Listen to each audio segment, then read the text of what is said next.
What's going on, guys? Northeast Ohio Farmer here with another video, but not just any video. We're going to do a product review of two side-by-sides behind me, but we're not getting out of the farming videos just for now, just for good.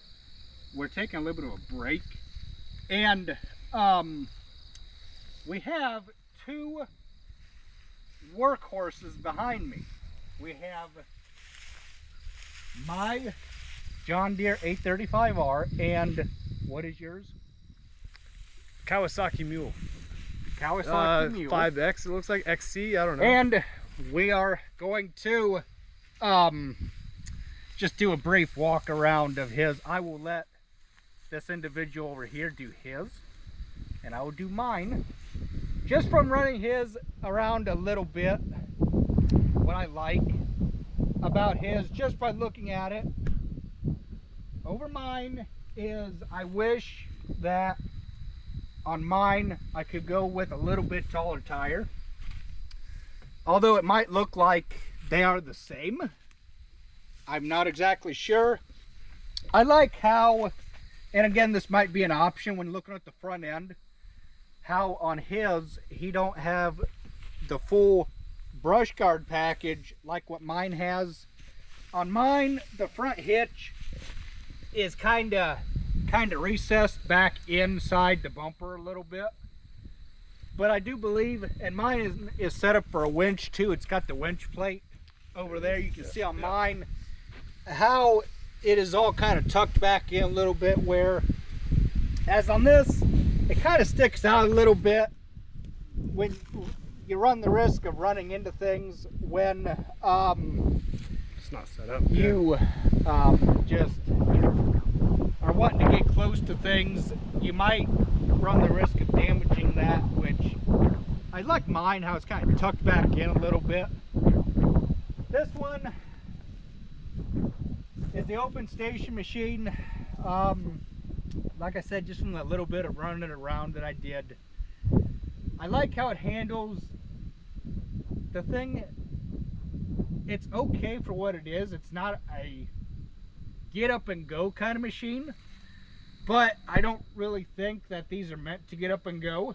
I think top speed is like around 20-ish mile an hour, whereas the 835M John Deere Gator, it does 45 to 50 mile an hour, and I couldn't ask for a better, more user-friendly UTV than what we have here before us. Now, go back here to the bed. I like how it has metal bed rails on the John Deere 835R.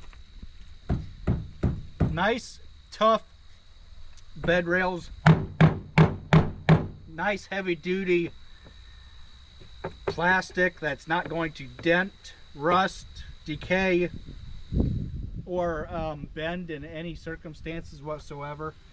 I also like how this is true steel. Again, it's not going to bend. It's not going to show signs of weakness whatsoever. Come back here to the rear end. I like how the Kawasaki is more compact. It's a more smaller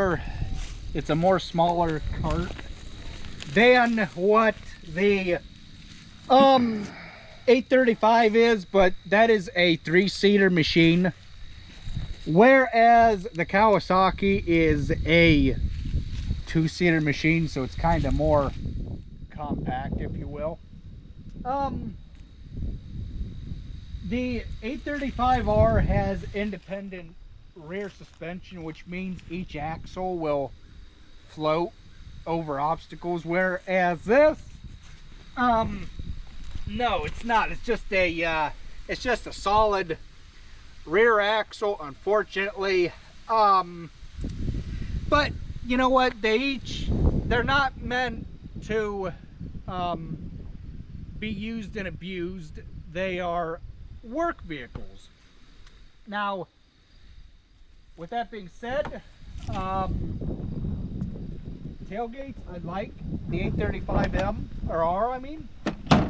Truck style tailgate latch.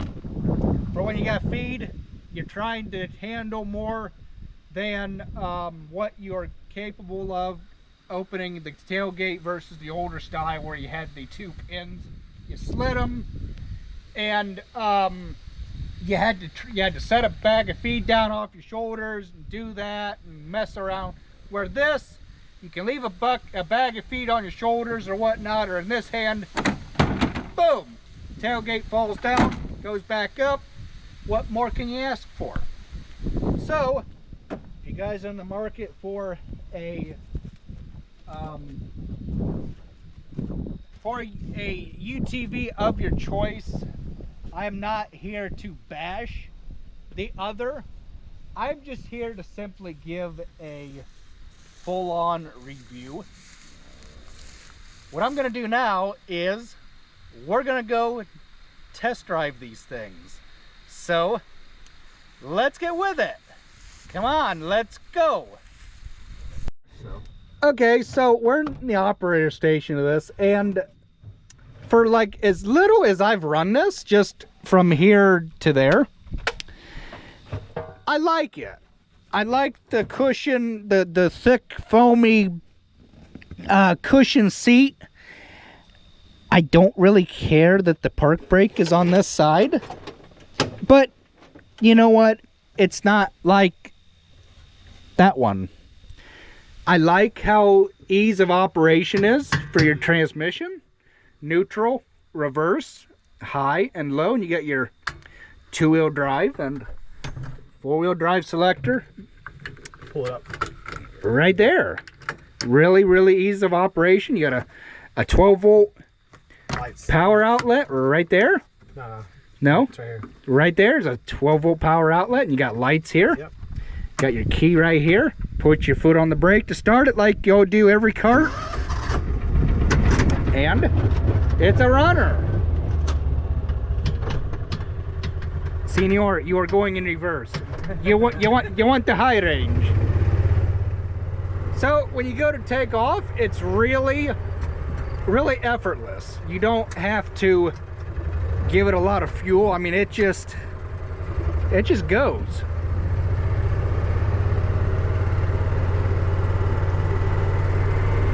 So let's converse with this gentleman over here. Do they offer these in a full cab model like my 835R Gator? Like the big mule that Dad has? Yeah. Do they? What? Do they? Yeah. This is a smaller version of what Dad has. It's in the shop. Okay. Of what? Your stuff? I think it's the Kawasaki Mule XL. Okay. I love. Does this have? This feels like it might have assisted steering to it. It is. I don't know. It is I know in the XL it does. I'm not sure with these. It is just effortless to steer this machine. Yeah. I mean, I like it.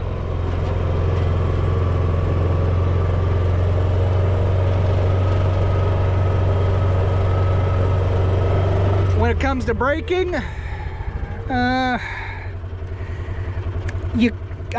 just be honest, you kind of really have to step on that pedal to get it to stop. I'm not a big fan of that.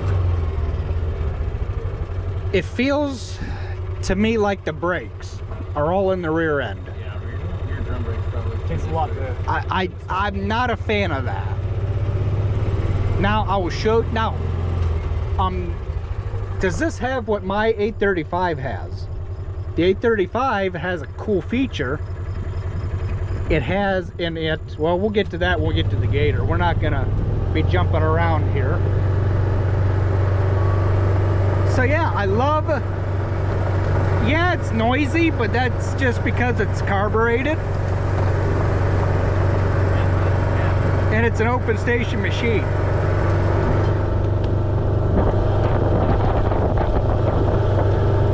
So what we're going to do is we're going to turn around here, and then we're going to go back and get my other machine. But yeah, and it freewheels too. But mine does as well. Like the brakes, I'm not too fond of.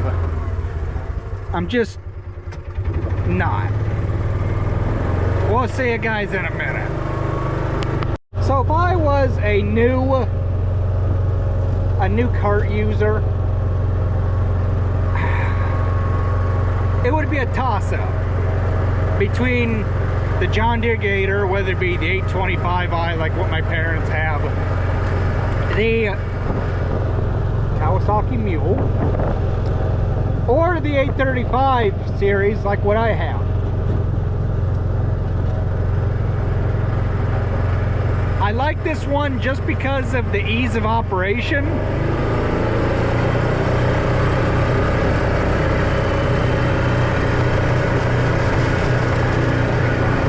And that's holding it to the floor.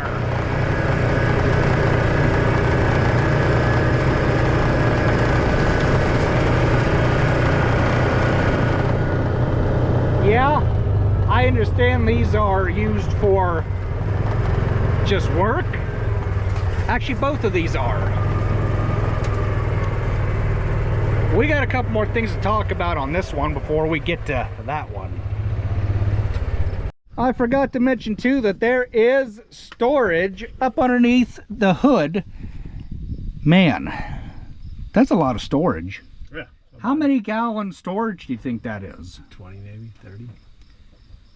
That's like a 20, 30 gallon fish tank. Man, that's impressive. Now, the only thing that I don't like about the 825s is the little brother to that is you have to open up the windscreen to be able to access the little tiny storage compartment underneath of it. You got a glove box, a really deep glove box, right? Oh my god! Oh! I mean, I'm all the way up to my elbow. I mean, that thing's deep. You got a 12-volt power outlet right there. No, that's the latch. That's the latch. Got a 12-volt power outlet there. Right there. Yep. You could still put a toolbox in the bed, and just like I have on my Gator. This is a dumping. It's got a manual dump bed on it too, and it's just like I said, a good cart. And there's the model number if you guys are interested in a little cart like this. Let's turn our attention over to the 835R John Deere Gator. One more thing, we got more storage there. We got us a got us the fuel tank right there, and I believe the battery Down there. is right down there. Little dinky battery.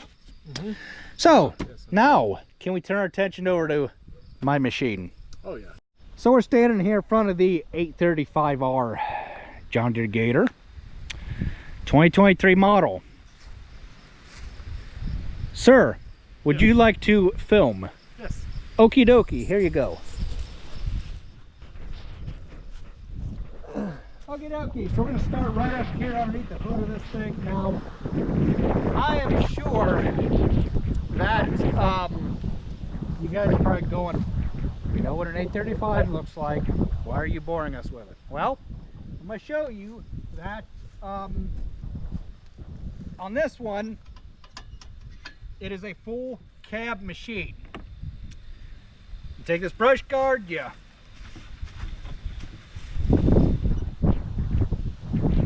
Well, it would help if you loosened all the pins. You take this, you pull it back, there's no storage. Why isn't there any storage? Because if you want to go around the other side there, cameraman, open up that passenger side door, please.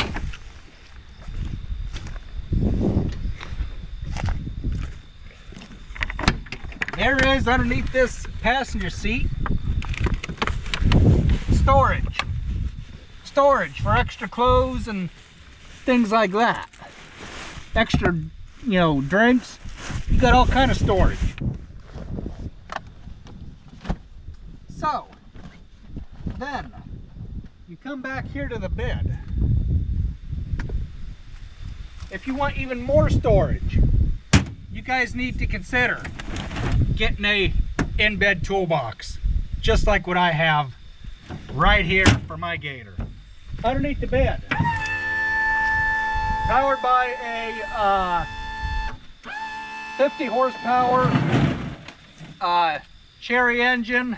These are famous John Deere engines. These are what are in every John Deere Gator, every 825i, 835, 835R, the M's.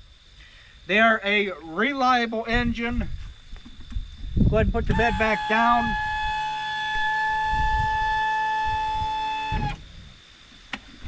We covered the truck style tailgate previously. I've never had that right cover, that right panel off in the 3 years that I've owned it. It is now 2025, so that would make it what, 3-year-old machine? Am I right? So we're gonna take this cover off. All you do is there's a little button right there. You take that guy, you push it.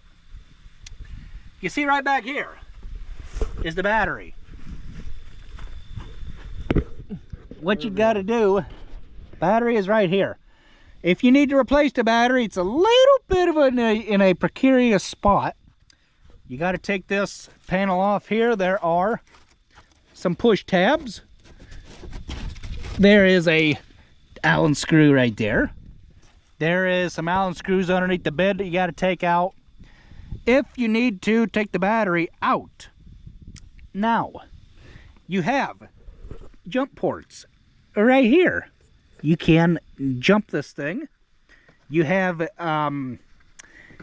Gatorade reservoir right there. You can put your Gatorade in that, and that is actually washer fluid. It's just, it's the same color as Gatorade. That's why I say what I said. And you take and you put your cover.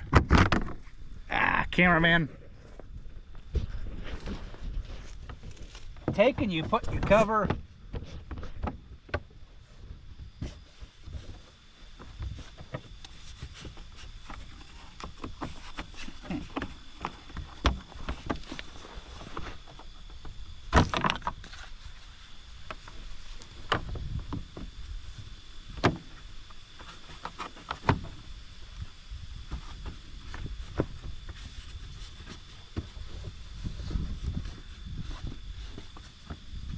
Okay, take your cover, you put it back on. Let's go ahead and hop in a cab.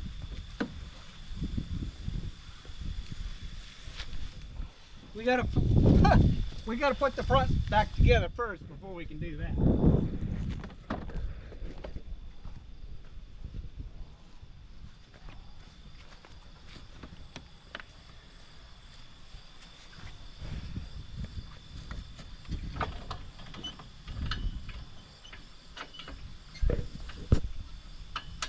Sometimes these can be a little challenging. Just take and they should snap.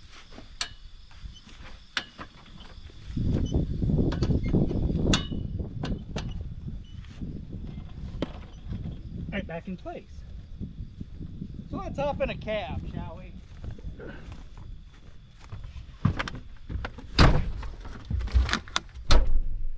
So, we're sitting here in the operator's area, and it is a whole lot more different than that Kawasaki Mule. But we're comparing two completely different machines to bring you guys a full, honest equipment review. So, on the 835R, let me go ahead and grab the camera. You have a full-on display. It tells you your miles per hour, engine RPM, water temperature, fuel, hours for the machine. You have an odometer right there, and you have a tripometer. You have a 4-wheel drive selector right there just by pushing that switch. There's an electric solenoid that you guys heard activate underneath the machine. Am I a fan of electronic activated four-wheel drive? No. But what I am a big fan of is how on previous models you had to have 15%. Am I in focus? Am I in focus? Yes. You had to wait for 15% slip from the rear end, and then the four-wheel drive would mesh into each other. On this, you do not. You hit the button, boom, you're in four-wheel drive. You don't have to worry about it. I like how on the dash, it gives you the gear selector you're in. We're in park, reverse, high, or neutral, high, and then low. Let's put it in high, shall we? There you go, cameraman.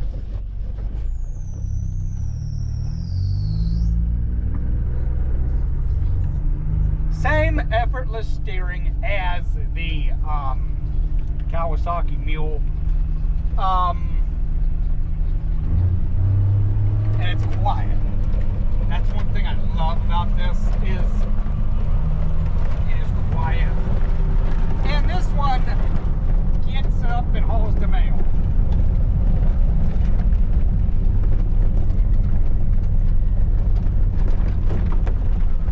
This one boogies.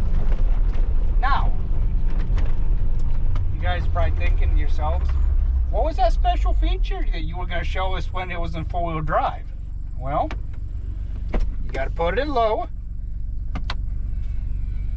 You got to turn the four-wheel drive on. And I'm hoping there's enough of a grade here to show you what that neat feature was. I hope there's enough of a grade here.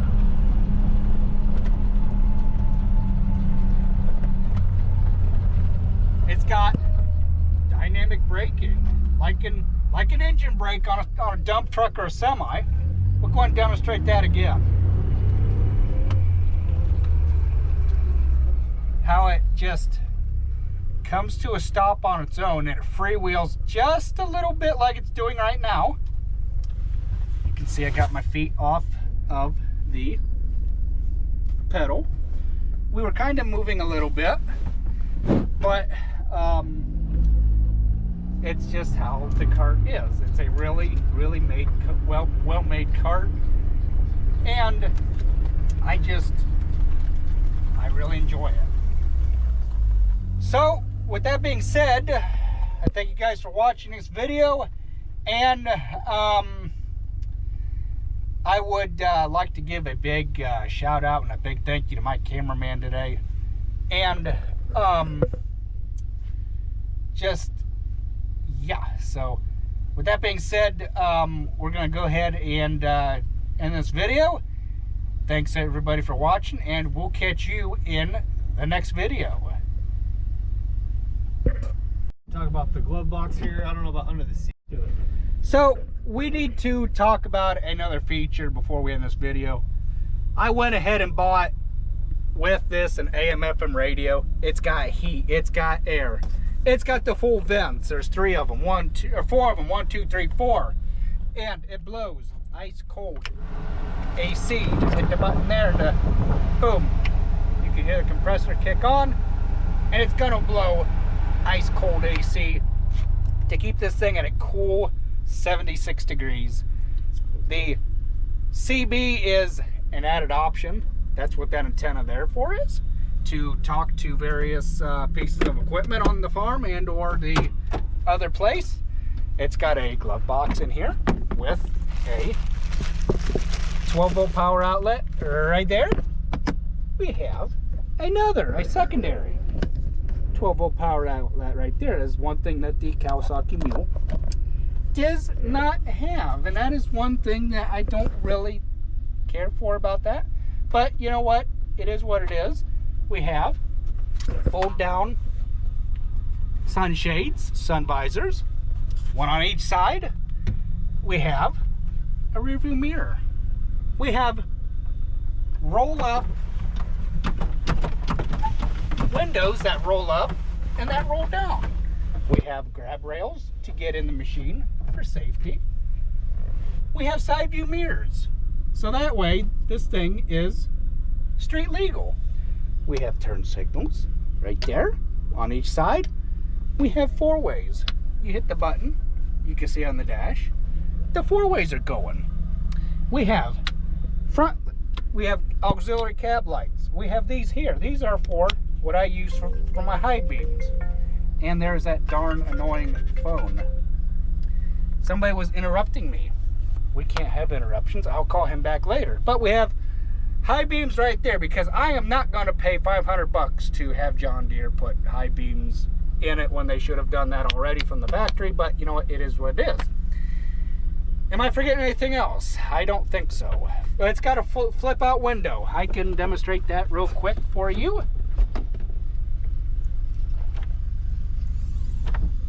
2 heavy duty gas cylinders. Now, I would really not advise you to run around with this front window open, because if you do that, you risk breaking the front window. And these side doors, a piece, $2,000 a piece. If anything happens to the door, glass gets broken, door gets bent, it's $2,000. Plus, you can just sit here with your coffee or whatnot in the mornings or whatever and just open a front window and enjoy creation. I mean, who doesn't like doing that? Going back in the woods and just sitting and meditating on things. I sure like doing that. I don't think I'm missing anything else. So, we're going to end the video now, and you guys have a great rest of your day, evening, whatever the time frame may be, and we will get rolling here with the afternoon. So, want to say thanks for watching. I want to say big thank you to my cameraman today. And you guys have a great rest of your evening.